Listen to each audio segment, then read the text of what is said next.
Hello everyone. So I'm just inside the Quonset here, pitching some hay to a couple of the cows that we kept home off of the range. My 3 steers here that I'm gonna turn into beef. So these 3 steers, these baldy face steers, are gonna go to the butcher here in probably January. In this video, I wanted to do a comparison video. It's gonna take me a while to make it. It's probably gonna take another 8 to 9 months. So what I wanna show you guys is the difference between a grass-fed beef and a grain-finished beef. And for the last 3 or 4 months, 2 of these steers, I'm gonna grain finish them. So I'm gonna give them hay and also give them a supplement of grain.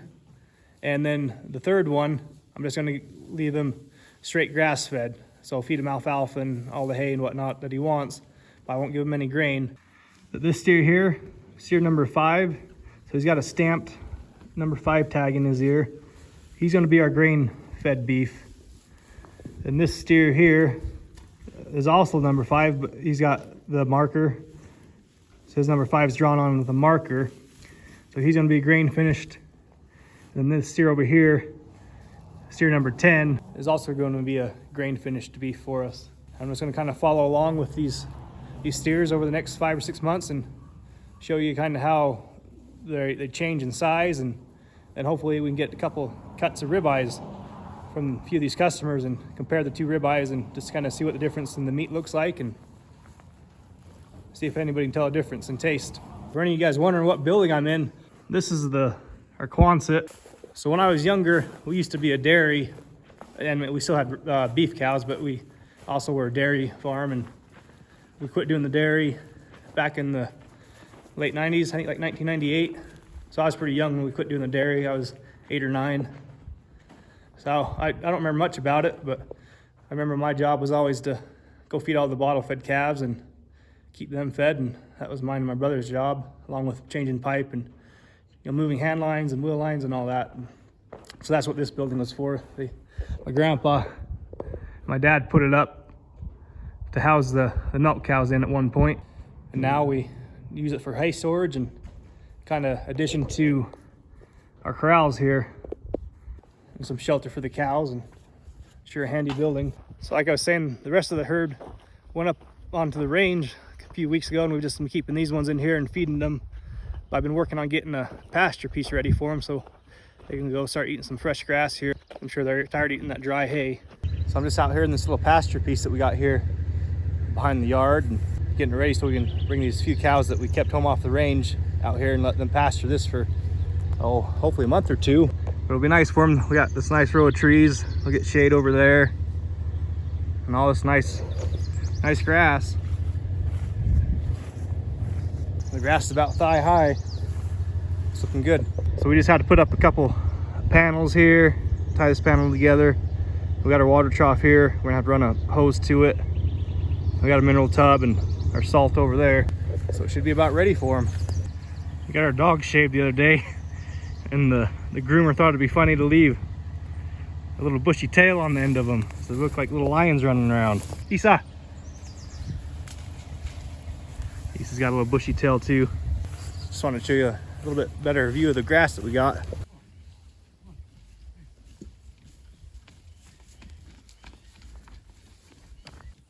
On, Orson.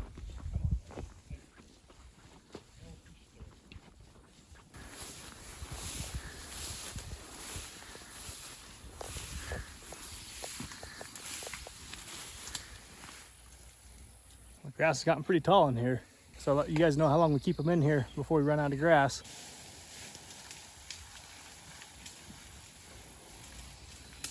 So these steers out here went through this pasture piece that we put them in pretty quick. So we've just been having to supplement them with a little bit of hay. Just wanted to show you guys real quick how they're looking. We said this is the one that's going to be our grass-fed beef. So he's going to be nothing but grass-fed. He's looking pretty good. I think we've got about 4 months till the butcher. And here is steer number 10. So he's gonna be one of the grain-fed ones. Let's see if we can get a kind of comparison shot of the 2 there. So these 2 are pretty similar in size. So it'll be pretty interesting to see how they differ there at the end. The size difference and how the meat looks. Got one more, I think steer number 5, and he's a little bit smaller. He's just a little bit smaller than these other 2. And he's also gonna be a grain-fed beef. When I say grain fed, I mean grain finished, because up until like the last 3 months of their life, they're going to be eating nothing but grass and hay, and a little bit of alfalfa too. So number 10, it's going to be grain finished. It's going to be grass finished. So I'll probably kick this grass finished beef out here on the fall pasture here in a couple weeks, because we're starting to bring cows home off the range up there. Probably a couple weeks, and we'll start putting them other two on their grain to finish them out. So we've got most of our cows back off the range, and we just sold the calves on Wednesday, so just a few days ago.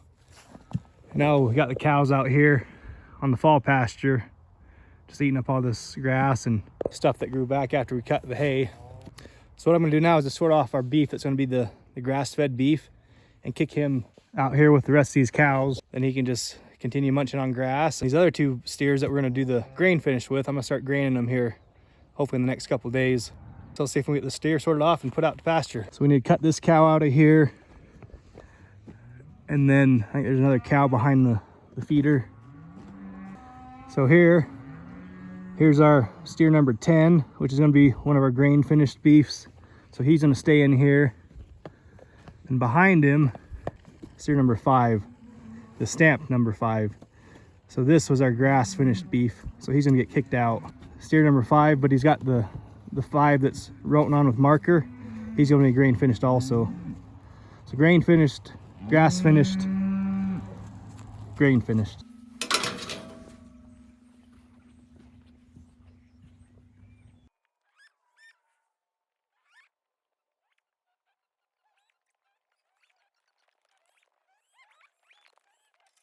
So if I did my sorting right, we should have 2 steers left in here. Steer number 5 that's written on, and then steer number 10. So when I start graining these steers, I'm just gonna ease them into it. I'm not gonna give them a whole bunch all at once, so I'll probably just start them off with about a coffee can of grain a day a piece. Then I'll ease them into 2 cans and 3 cans, and then towards the end, I'll probably be up to about 4 cans. And I'll get some weights for you on how much grain we're giving them once we get going and write it out. So real quick, I just want to show you guys what these grain finished steers are going to be eating. So what we've got in here is just some 3x3 grass hay bales. So this is pretty much straight grass. There isn't hardly any other thing in there. It's pretty much just grass. There's no alfalfa really. So they're going to have all the hay that they want to eat. Then I'll just give them a supplement of grain every day on top of all they can eat with the hay. Give them their first ration of grain today. So what I'm doing first to start these steers out on grain is I'm just giving them 4 or 5 pounds this first day, and weighing it out. So I've got this big dog dish, and to figure it out, I got this food scale here. I'll set that on there. I'll just zero that out so we know that we aren't calculating the weight of the dish. And this dog dish, when it's about level full,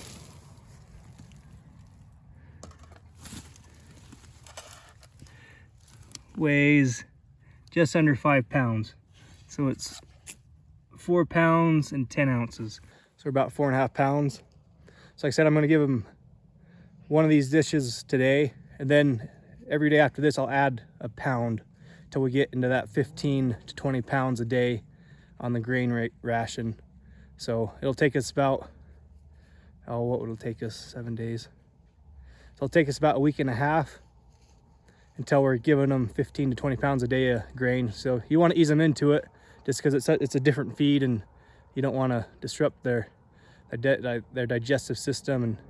And I assume you could probably make them bloat on this too if you gave them too much at once. So this grain that we're giving them is a mixture. So looks like there's some rolled corn, some rolled barley, some rolled oats. These little pellets here, these are alfalfa pellets. So that's kind of what's in this. And our local feed store just 10 miles up the road mixes it up for us, and we buy it from them in 80-pound bags, and that's how we grain feed these steers. Figured I'd give you guys a little update on our beefs. So it's December 7th today, so we're almost exactly a month away from our butcher date. I'm just walking over here to give them their grain for the day. See, we got this one here, that one over there. So these are our grain finished beefs that we're doing this year. Let's check on their water. We've got a little water heater in here to keep this from freezing up. Seems to work pretty good.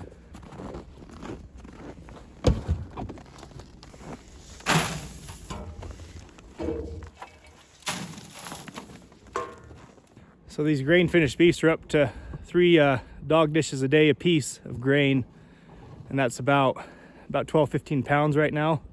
So that's what they're getting, is 12-15 pounds of this beef feed on top of, you know, all the hay they can eat in that feeder. We got about a month left till these ones go to the butcher. Thought they're looking pretty good, filling out pretty well, seem like. So now we'll just turn over here to that Quonset building and go check on our grass-fed beef, see how he's doing. So like I was saying, here's our grass-fed beef. He's in here with this Hereford bull that Randall bought earlier this fall. So he's got a buddy to hang out with. But I'm happy with how he's looking.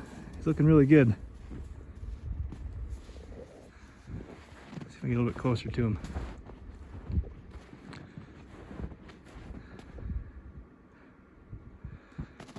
I'm gonna check on the hay for these two. Make sure they got plenty for the next few days.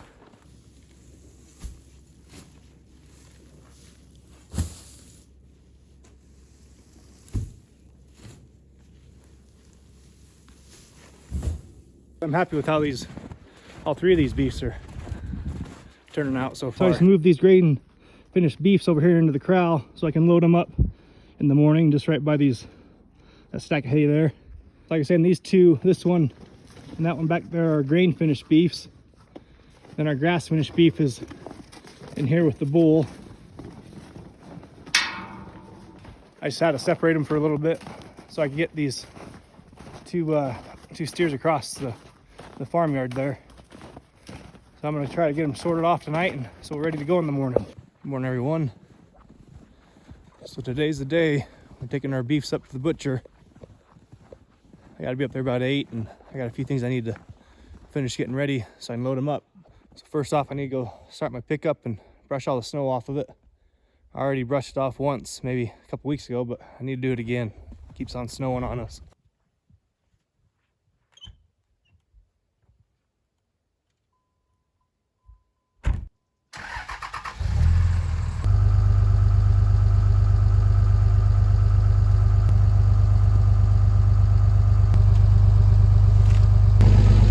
Just to think, I used to love winter.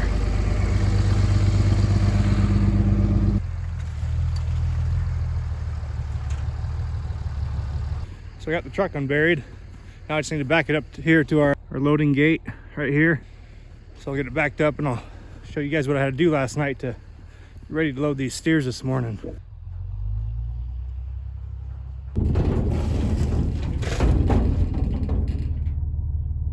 Still kind of dark, so it's hard to pick up the snow and stuff in the corral here, but I'll kind of point out and show you what I did last night. So I had to bring that green Deutz House tractor in here and plow out a bunch of snow. So I had to plow out this gate, push all the snow away from this so I could open and close that. Then here I just did a tire pack. I just drove up and over this a couple times. Then our trailer is up here in this corner. And I can't get a tractor or anything into here, so I just shoveled out a little path here and then boot packed it. And you can see the door to the trailer right there. So I'm hoping the steers will just follow that boot trail, go right into the trailer. Then going through this gate, so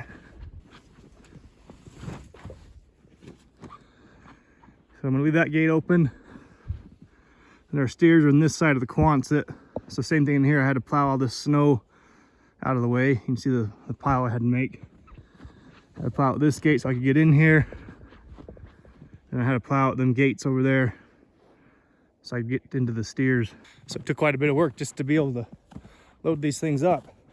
We haven't used these corrals since November when we preg checked, and they piled up in snow.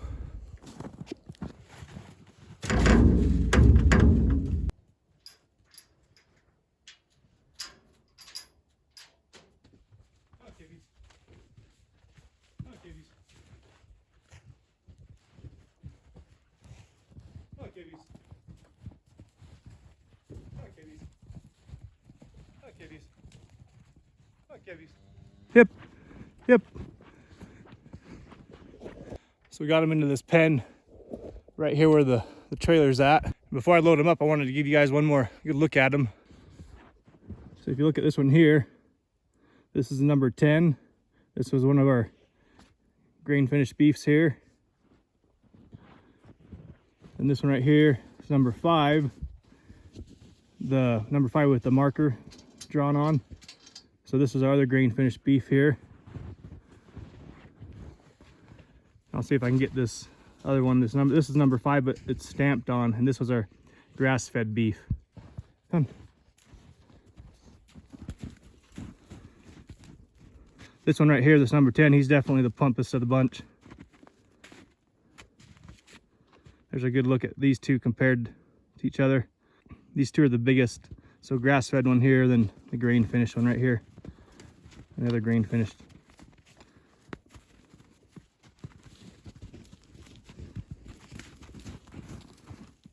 So lock them in this smaller pen and get them loaded up. Come on. Hey, come on. Go with your buddies. Come on. Come on. Yep. Yep. Yep. Well, we finally got him in. Set up to the butcher. Well, the hard part's over with now. So we'll just wait to hear back from the butcher here in a couple weeks and go from there.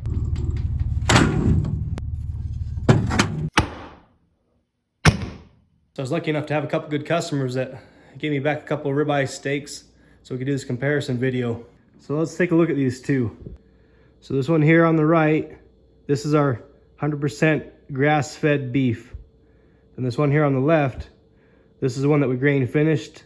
So we gave it the grain supplement for the last 3 months of its life. So looking at these two, the first thing that I noticed was how much redder and deeper the color was on this grass finished one compared to the grain finished.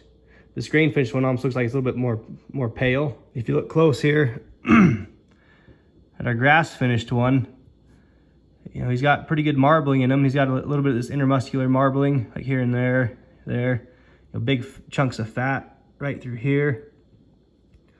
And looking at our grain finished one, kind of same thing. You know, he's got some intermuscular marbling here and there, and there, some there. And he's got some big chunks of fat here along the edges also. I thought this grain finished one would have a lot more intermuscular marbling than what this grass finished one had. So there's not a whole lot of difference in fat and marbling between these two. Like I said, this one almost looks like it has a bit more marbling. Maybe it's just the color of the meat. Maybe it just stands out a little bit more. But the grain finished one, the only spot I can see that maybe has a little bit more fat is just this chunk right here. Seems like there's just a little bit more fat over here than this grass finished one. But not that much difference really. And if I were just to stand back and look at these two, like if I was at the store, I would say this grass finished one has a better appearance than the grain finished one here does. So a couple quick numbers for you guys. When this steer here went to the butcher, he was 22 months old. When this grass finished one went to the butcher, he was 23 months old. This grain finished steer had a hanging weight of 790 pounds. This grass finished steer had a hanging weight of 734 pounds. So the grain finished steer weighed about 60 pounds more than this grass finished one did. And just an overview on what we did. Both these steers ate nothing but grass and hay and alfalfa for the first 19 months of their life. And then this grain finished steer, he had a supplement of grain plus however much hay and alfalfa that he wanted to eat for the last 3 months of his life. And of course our grass finished steer had nothing but grass and alfalfa for his entire life. So let's get these steaks seasoned up and see if we can taste the difference. So here's our grain finished steer, and here's our grass finished. I'm kind of a purist when it comes to seasoning ribeye, so we're just gonna use salt and pepper.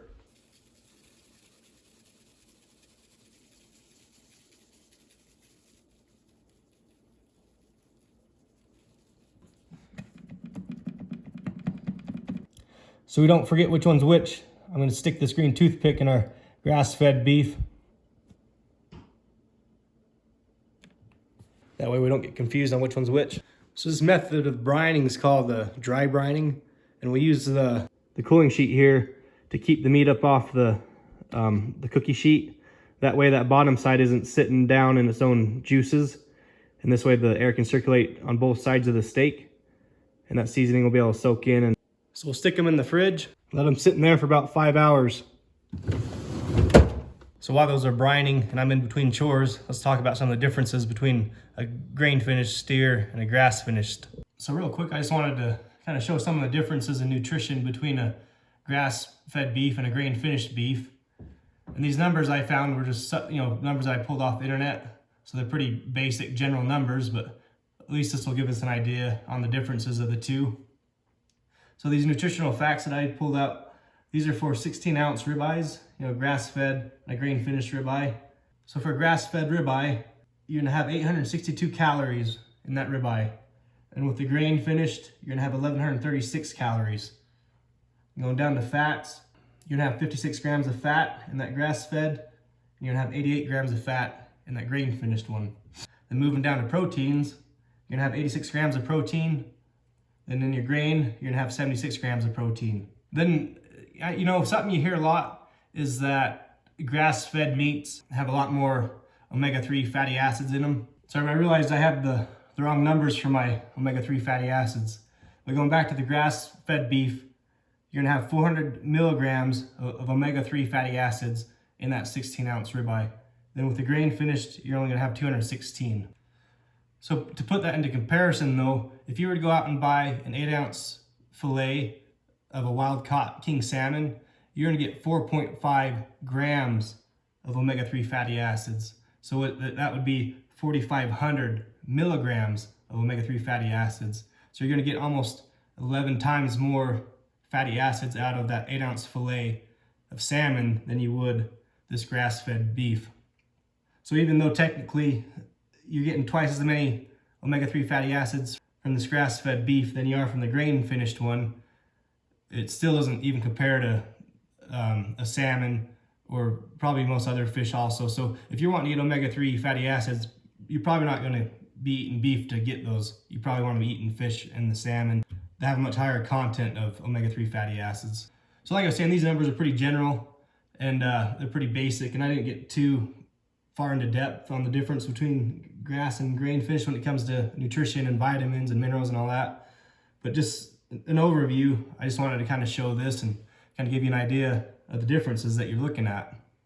So next, let's see if we can taste the difference. So here's our steaks. So they've been in the fridge dry brining for about 5 hours, and we pulled them out and let them sit out at room temperature for about an hour now. So we're gonna get ready to cook them. My favorite way to cook steaks is just in a cast iron pan. So we got these 2 pans here. We'll cook a steak in each one, and then we'll throw them in the oven. So that grain finished steak is actually a little bit thinner than the grass fed one. I believe it's about 3/4 an inch, and then the grass fed steak is an inch. So the timing that we're gonna do is for the grass fed steak, I'm gonna do 2 minutes on one side, 2 minutes on the other side, and 2 minutes in the oven. And with that grain finished steak, with it being a little bit thinner, I'm gonna do 1.5 minutes on one side, 1.5 minutes on the other side, and then 2 minutes in the oven. So we'll just cook it maybe a minute less than that grass finished steak, just because it's that much thinner. So let that heat up for a minute. And so we're all on the same page. We're gonna put a grain finished steak in this cast iron, and a grass fed steak's gonna go in this one. And we've got our oven set to 425.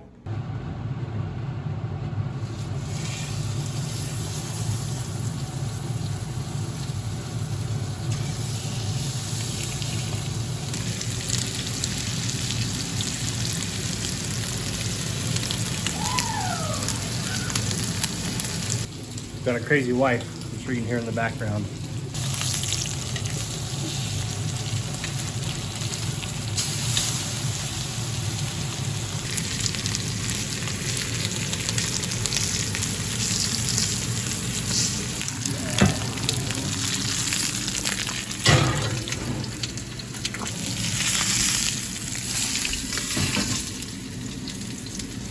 All right, just 2 more minutes in the oven for the grass finished steak, and then about 1 more minute for the grain finished. The grain finished one's ready to come out.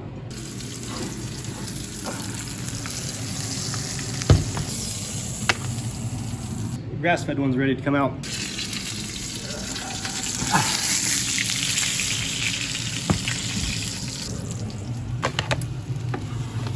There we go, guys.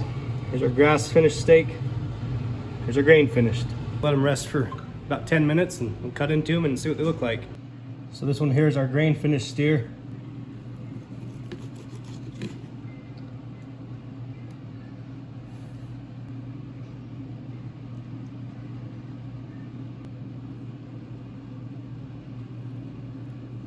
And here's our grass finished.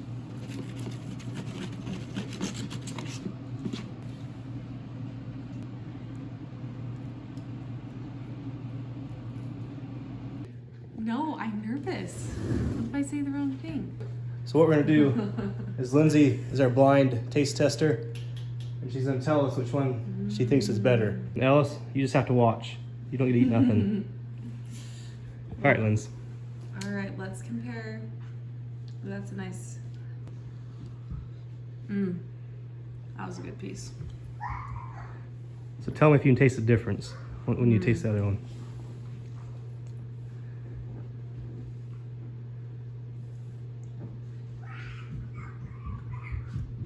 This one has more flavor. That one has more flavor? Should I not? Well, it's Maybe I just should try another piece just to make sure. try another piece. Both really good. They're both really good. So which one, I guess, which one do you think is the best? This one. You like that one the best? I like this one the best. Okay, is there a difference in texture? Is one tougher than the other? So after trying each edge piece, that was more pink, more medium rare. This one was softer. That one was softer. You think more tender? Yes. Okay. Than this one. I Than still that think one. this one has the better flavor. It was just saltier, richer. So maybe richer flavor in this one, but that one was a little bit more tender. Yes. Okay. All right. We'll let the expert try now.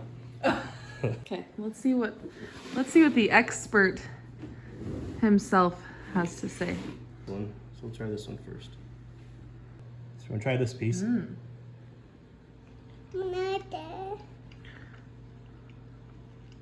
That was good. I know. Okay. All right, so then here's a pretty good edge piece on this one. So we'll try this one.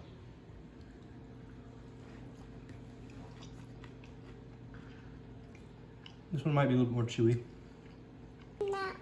I think it does have a little more flavor. Yeah, What do you think? Maybe a little bit? that's what I thought. A piece? What do you think, Ellis? Is that yummy?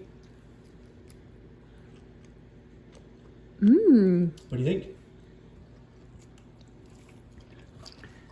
You gotta think out loud. What's going through your mind right now? It's hard to say. It's hard to tell. I think both were really good. Yeah.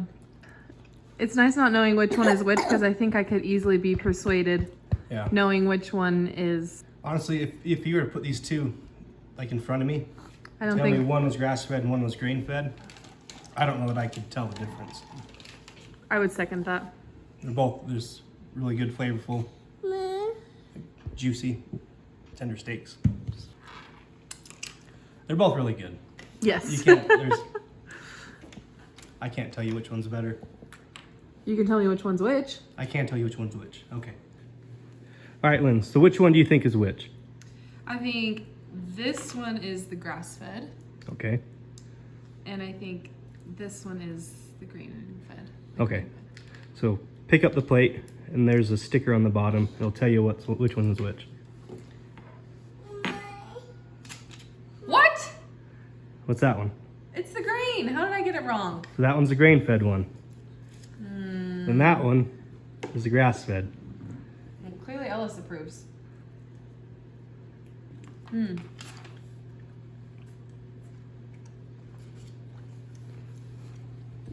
All right, there you have it. So what are the takeaways?